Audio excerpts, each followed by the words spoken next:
Assalamualaikum warahmatullahi wabarakatuh. Innal hamdalillah nahmaduhu wa nasta'inuhu wa nastaghfiruh wa na'udzu billahi min shururi anfusina wa min sayyiati a'malina. Man yahdihillahu fala mudilla lahu wa man yudlil fala hadiya lahu. Asyhadu an la ilaha illallah wahdahu la syarika lahu wa asyhadu anna Muhammadan 'abduhu wa rasuluh. Allahumma salli wa sallim wa barik ala nabiyina Muhammadin wa ala alihi wa sahbihi ajma'in. Ayolah ikhwah, azakumullah, kepada kaum muslimin dan muslimat yang mudah-mudahan dirahmati oleh Allah Ta'ala. Alhamdulillah, kita bersyukur kepada Allah Subhanahu wa Ta'ala atas segala nikmat yang Allah karuniakan kepada kita. Nikmat Islam, nikmat iman, nikmat sehat, nikmat afiat. Kita bersyukur kepada Allah Subhanahu wa Ta'ala. Kita masih diberikan oleh Allah waktu, umur, kesehatan dan yang lainnya. Kesempatan yang Allah berikan kepada kita, kita wajib gunakan untuk ibadah kepada Allah Ta'ala. Karena Allah menciptakan kita untuk ibadah. Wa ma khalaqtul jinna wal insa illa liya'budun. Tidak aku ciptakan jin dan manusia melainkan aku beribadah kepadaku. Beribadah dengan melaksanakan ibadah itu ikhlas karena Allah dan ittiba, mengikuti contoh Rasulullah sallallahu alaihi wasallam. Di antara yang kita dianjurkan untuk melaksanakan ibadah kepada Allah yaitu dengan membaca Al-Qur'an. Membaca Al-Qur'an ini tidak boleh lepas bagi kehidupan seorang mukmin dan mukminah. Karena Al-Quran merupakan pedoman hidup. Al-Quran merupakan cahaya. Al-Quran merupakan hidayah. Al-Quran merupakan ruh. Al-Quran merupakan kitab petunjuk yang kalau kita mengikuti, yang kita tidak akan sesat dan tidak akan celaka selama-lamanya. Fa imma ya'tiyannakum minni hudan faman ittaba'a hudaya fala yadhillu wa la yashqa. Apabila datang pada kalian dariku, dari Allah, petunjuk, maka barang siapa yang mengikuti petunjukku, dia tidak akan sesat dan tidak akan celaka. Di dalam surah Taha di ayat 123. Jadi faman ittaba'a hudaya fala yadhillu wa la yashqa. Barang siapa yang mengikuti petunjukku, maka dia tidak akan sesat, tidak akan celaka selama-lamanya. Ikhwan fillah, jazakumullah, kepada seluruh kaum muslimin dan muslimat, Al-Quran ini harus kita baca karena Allah memerintahkan kita untuk membaca Al-Quran. Allah berfirman di dalam surah Fatir dan juga dalam surah An-Naml. Di dalam surah An-Naml ayat 91, ayat 92 Allah berfirman, "Innama umirtu an a'budu rabb hadhil balati allati harramaha wa lahu kullu syai'. Wa umirtu an akuna minal muslimin wa an atluwal Qur'an faman ihtada fa innama yahtadi nafsi wa man dhalla faqul innama ana minal mundhirin." Allah berfirman, "Innama umirtu," sesungguhnya aku diperintah oleh Allah, an a'budu rabb hadzal balati allati harrama wa lahu kullu syai'. Aku diperintah oleh Allah untuk menyembah Allah, Rabb negeri ini, negeri Mekah yang telah menjadikannya suci dan kepunyaan Allah segala sesuatu. Dan aku diperintah supaya aku termasuk orang-orang Islam. Wa an atlu al-Quran, dan aku diperintah juga untuk membaca Al-Quran. Faman ihtada fa innama yahtadi nafsi wa man dhalla faqul innama ana minal mundhirin. Barang siapa yang mendapat petunjuk, maka sungguhnya ia hanyalah mendapat petunjuk untuk kebaikan dirinya. Dan barang siapa yang sesat, maka katakanlah sungguhnya aku ini tidak lain hanyalah seorang pemberi peringatan. Surah An-Naml ayat 91-92.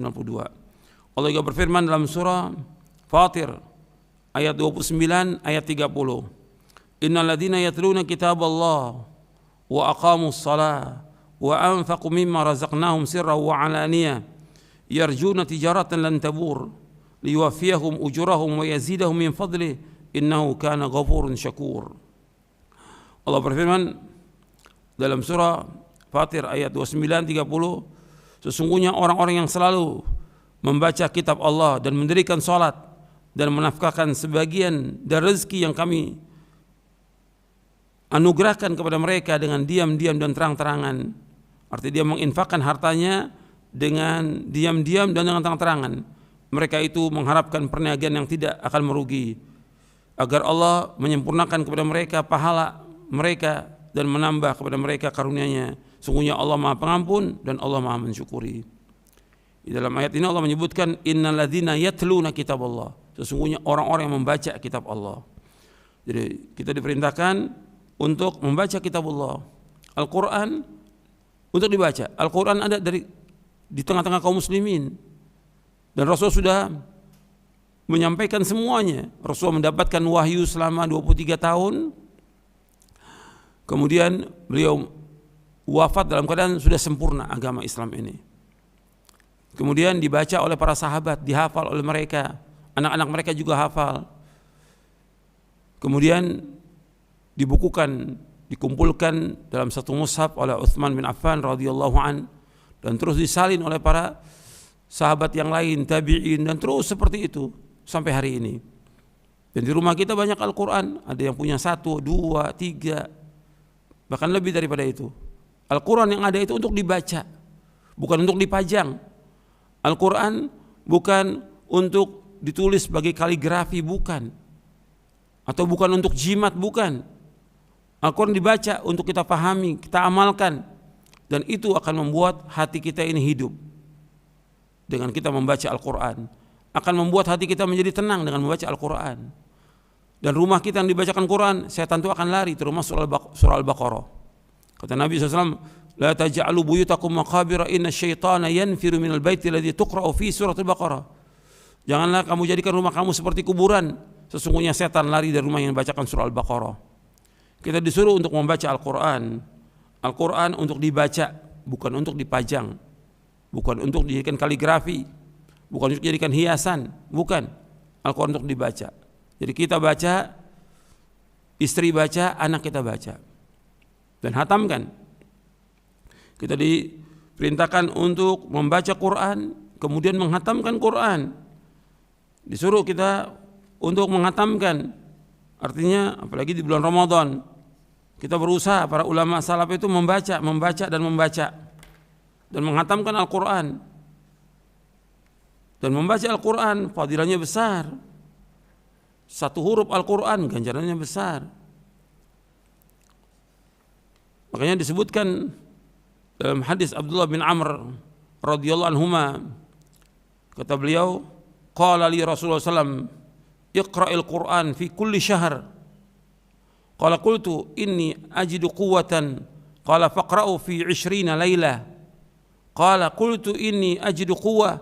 Qala faqra'u fi 7 wa la tazid ala dhalik. Dari Abdullah bin Amr radhiyallahu anhuma, ia berkata, Rasulullah SAW telah bersabda kepadaku, bacalah, artinya bacalah Al-Quran, hatamkanlah Quran sebulan sekali. Baca, hatamkan sebulan sekali. Aku berkata, ya Rasulullah, aku merasa mampu lebih daripada itu. Beliau SAW bersabda, kalau begitu bacalah, hatamkanlah selama 20 hari. Fi 20 laylah, 20 hari. Kemudian aku kembali menjawab, ya Rasulullah, aku masih mampu lebih dari itu.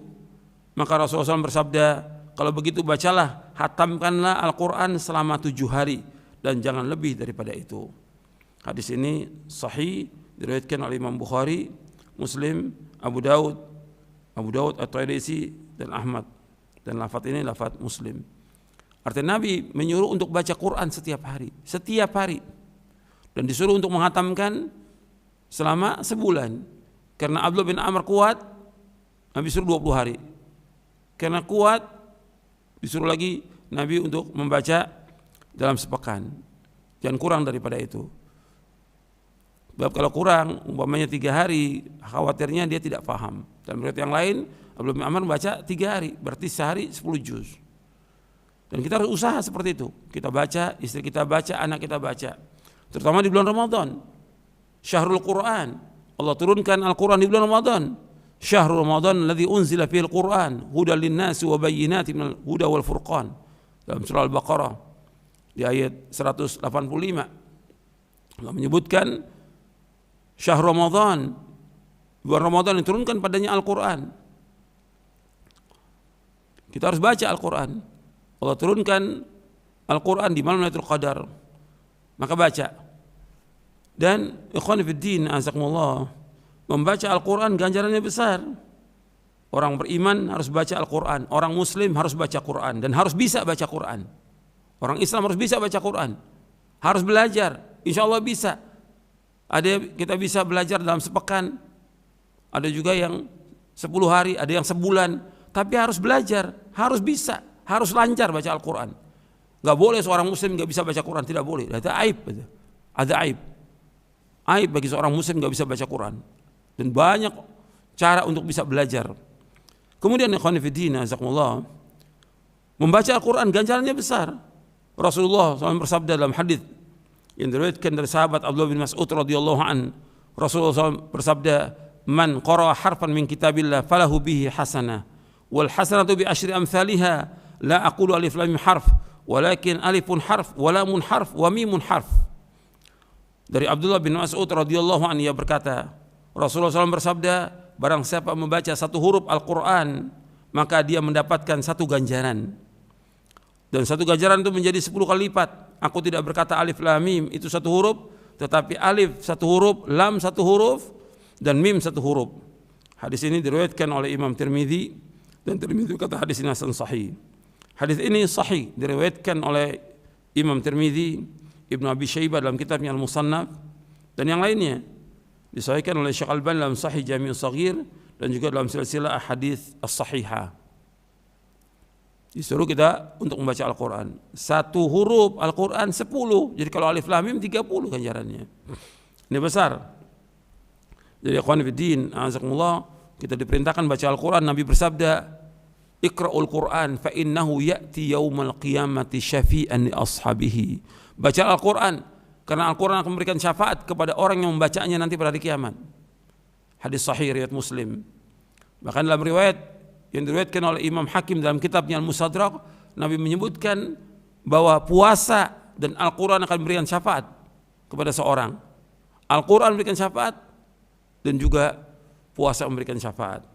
Maka jangan kita tinggalkan, setiap hari kita harus membaca Al-Quran. Dan orang yang cinta kepada Allah, cinta kepada Rasulullah, dia harus membaca Al-Quran. Disebutkan di dalam hadis Nabi SAW, Nabi bersabda, "Man sarrahu ayyuhibballah wa rasulah falyaqra' fil mushaf." Barang siapa yang ingin, yang senang mencintai Allah dan Rasulnya, falyaqra' fil mushaf, maka hendaklah dia membaca mushaf. Maksudnya mushaf Al-Quran ini, mushaf ini dibaca. Barang siapa yang cinta kepada Allah, baca mushaf Al-Quran. Ini mushaf Al-Quran dibaca. Baca mulai dari alif lam mim, surah Al-Baqarah, dari mulai Al-Fatihah, Al-Baqarah, tamatkan sampai An-Nas. Jadi orang yang mencintai Al-Quran, dia baca di mushaf. Man sarrahu ayyuhibballah wa rasulah falyaqra' fil mushaf. Barang siapa yang senang mencintai Allah dan Rasulnya, hendaklah ia membaca mushaf, mushaf Al-Quran. Ini mushaf ini, mushaf Al-Quran ini baca. Dan hadis ini hasan diriwayatkan oleh Imam Abu Nuaim dalam kitabnya Hilyatul Auliya dan lainnya dari sahabat Abdullah bin Mas'ud. Dan dihasankan oleh Syekh Al-Albani dalam Sahih Jami' Shaghir dan juga dalam silsilah hadis as-sahihah. Jadi kita harus baca. Seorang mukmin harus baca mushaf. Disuruh kita baca mushaf Al-Quran. Dan Quran ini akan menjadi hujjah nanti di hari kiamat. Apakah kita baca atau tidak, kita amalkan atau tidak, akan jadi hujjah. Kata Nabi SAW, Al-Quranu hujjatun laka au alaika. Quran itu hujjah bagi kamu atau atas kamu. Maksudnya hujjah bagi kamu itu kalau kamu baca, pahami, tadabbur, mengamalkannya, itu bagi kamu. Tapi alaika atas kamu ketika orang dia tidak baca Al-Quran, atau dia baca tapi dia nggak mengamalkannya, atau dia membaca tapi dia menentang Al-Quran, maka itu akan jadi hujjah bagi dia, akan dituntut di hari kiamat orang-orang yang seperti itu. Jadi ikhwan fillah azakumullah, Al-Quran harus dibaca. Seorang mukmin itu harus membaca Al-Quran setiap hari. Dan Al-Quran isinya semuanya keberkahan. Kalau rumah tangga kita ingin berkah, baca Al-Quran. Ini kitabun mubarak, kitab yang diberkahi oleh Allah Subhanahu wa taala. Bahwa Al-Quran kitab yang diberkahi oleh Allah Subhanahu wa taala. Harus kita baca, dan juga akan membuat kita ini tenang. Kalau kita baca Quran, kita akan mendapatkan ketenangan. Tentang Quran di kitab yang diberkahi, Allah sebutkan dalam surah Sad ayat 29. Surah Sad ayat 29, Allah berfirman, "Kitabun anzalnahu ilaika mubarakun liyadabbaru ayati wa liyatadzakkara ulul albab." Kitabun anzalnahu ilaika mubarak. Kitab yang kami turunkan kepadamu mubarak, yang diberkahi oleh Allah. Liyadabbaru ayatihi, agar kalian mentadabburkan ayat-ayatnya, wa liyatadzakkara ulul albab, dan juga agar kalian orang-orang yang mempunyai pikiran itu, yang berakal, mendapatkan pelajaran darinya. Ikhwani fiddin, azakumullah, Al-Quran ini di samping kita baca, kita juga wajib untuk mentadabburinya, karena Allah merintahkan mentadabburi isi Al-Quran. Allah merintahkan kita untuk mentadabburi isi Al-Quran. Allah berfirman dalam surah Muhammad di ayat 24, "Afala yatadabbaruna al-Quran am ala qulubin aqfaluha?" Apakah mereka tidak mentadabburkan isi Al-Quran, atau di hati mereka itu ada kuncinya?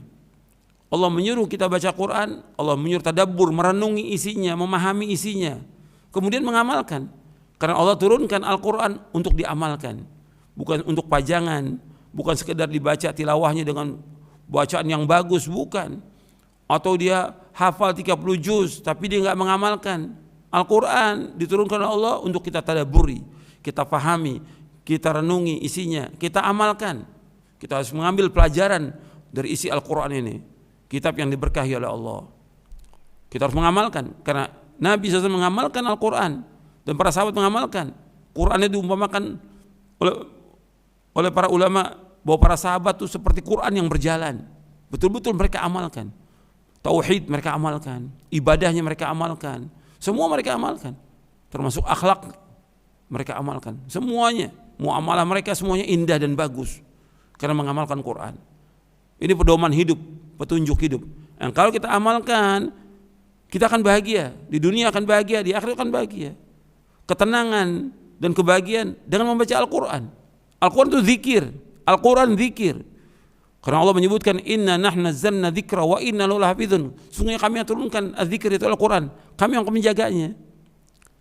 Allah juga menyebutkan, "Ala bi dzikrillahi tatma'innul qulub." Ketahuilah, dengan berzikir kepada Allah hati akan tenang.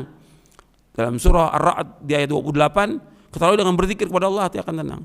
Jadi ketika kita ada problem, ada masalah, ada musibah, baca Quran, renungi isinya, pahami isinya. Allah banyak menyebutkan tentang berbagai macam yang terjadi pada masa yang lalu, pada masa sekarang, dan masa yang akan datang. Baca Quran itu, renungi. Insya Allah kita akan tenang hati kita. Karena ini zikir, di samping zikir-zikir yang lain yang kita baca subhanallah, alhamdulillah, wallahu akbar, la haula wala quwwata illa billah, istighfar dan yang lainnya, Quran baca. Quran, itu nasihatnya para ulama. Bahkan Nabi ketika ditanya oleh seorang sahabat, "Apa yang kau wasiatkan?" Wasiatkan dengan Quran, baca Quran. Wasiat para sahabat juga Quran, wasiat para ulama salaf Quran. Kalau disebutkan Quran, ya harus dengan sunnah, dan harus dipahami dengan pemahaman para sahabat. Maka mulai sekarang kita hidupkan nih, baca Al-Quran. Apakah di bulan Ramadan atau selain Ramadan, tetap terus kita baca Quran, nggak bisa lepas kita dengan Al-Quran. Kita, istri kita, anak kita terus baca Quran dan pahami isinya, amalkan. Ini baru kita merasakan kenikmatan dalam hidup ini. Dan kalau kita banyak berzikir dan terus ingat kepada Allah, ingat kepada kematian, ingat bahwa kita pasti akan kembali kepada Allah, kita amalkan ini semuanya. Ini merupakan ketenangan, kebahagiaan, keberkahan, dan ini surga dunia. Yang kata Syekhul Islam, barang siapa yang tidak masuk surga dunia, nggak akan masuk surga akhirat. Keberkahan itu ada dengan kita melaksanakan isi Al-Quran. Itulah surga dunia dengan kita mengamalkannya. Kita akan mendapatkan ketenangan, akan dapat keberkahan, akan dapat ganjaran, akan dapat pahala, dan tujuan hidup kita surga. Yang tinggalkan Al-Quran. Mudah-mudahan apa yang saya sampaikan bermanfaat untuk saya dan untuk antum sekalian. dan mudah-mudahan kita diberikan taufik oleh Allah, diberikan kekuatan untuk mengamalkannya dari isi Al-Quran. Wassalamualaikum Muhammadin sallallahu alaihi wa ala alihi wasallam wa akhiru da'wana alhamdulillahi rabbil alamin.